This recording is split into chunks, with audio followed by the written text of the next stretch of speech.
because he was treated like a criminal after he overstayed his visa. Well, he was a criminal. Yeah.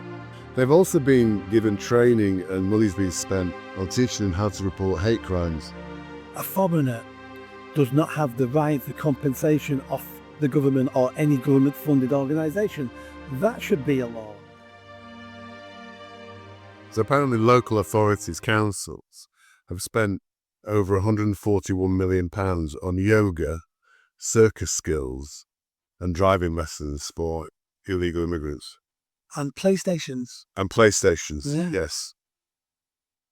So why? Why don't we spend £141 million?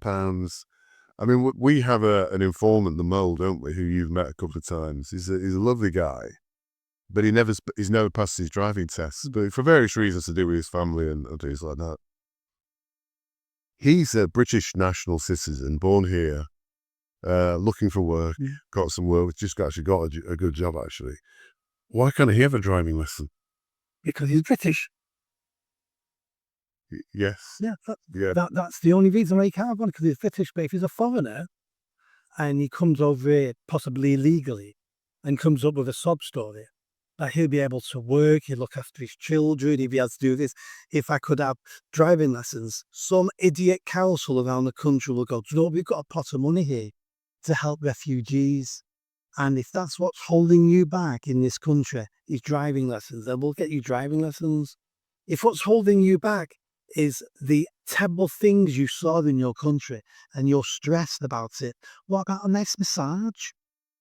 If that's going to sort it, that's going to help you integrate this country, a nice massage. And they have massages as well, I think. Yeah, all sorts of things. You know, these are all the bollocks that we used to do for poor white people who are on benefits. Yes. So now we've taken all that money off so instead of wasting money on them, yeah, all these schemes are wasting the money. Yeah. Well, driving lessons are a waste of money, are they? I mean, I think there's a logic there, but driving lessons for young British guys who haven't passed their tests, I think is something that's worth having, isn't it?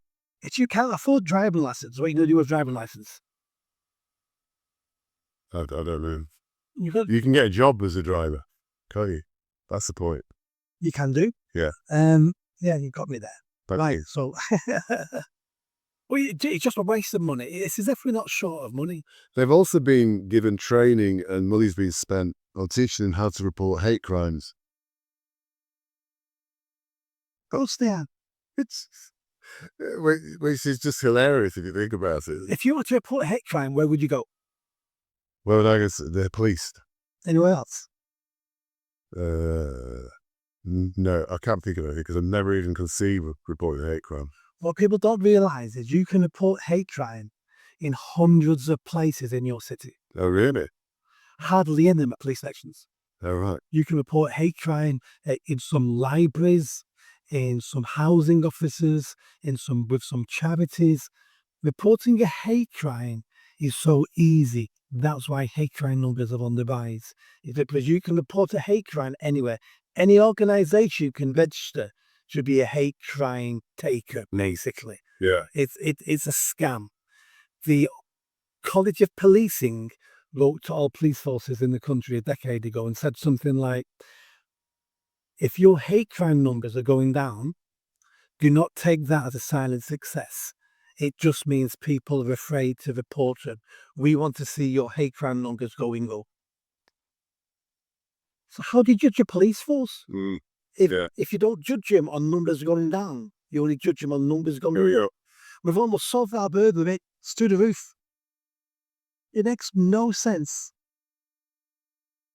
Nadra Almas is a Pakistani illegal immigrant. Got £100,000 from the government. Like awarded from a by call. Compensation, that's what I was looking for. And the reason he got it is because he was treated like a criminal after he overstayed his visa. Well, he was a criminal. Yeah. This is how we're spending our money. It is. I don't understand why British law applies. Every British law applies to foreigners. Some British law shouldn't apply to foreigners because they don't have the right to vote in this country. They have a law that does not apply to them. We need other laws that that a foreigner cannot sue the British government. That should be a law. That a foreigner does not have the right, the compensation of the government or any government-funded organisation. That should be a law. But, we allow them come here, overstaying their visa, which is breaking the law. And then because someone's made a mistake and, held them too long or whatever they did with them, then they're entitled to £100,000.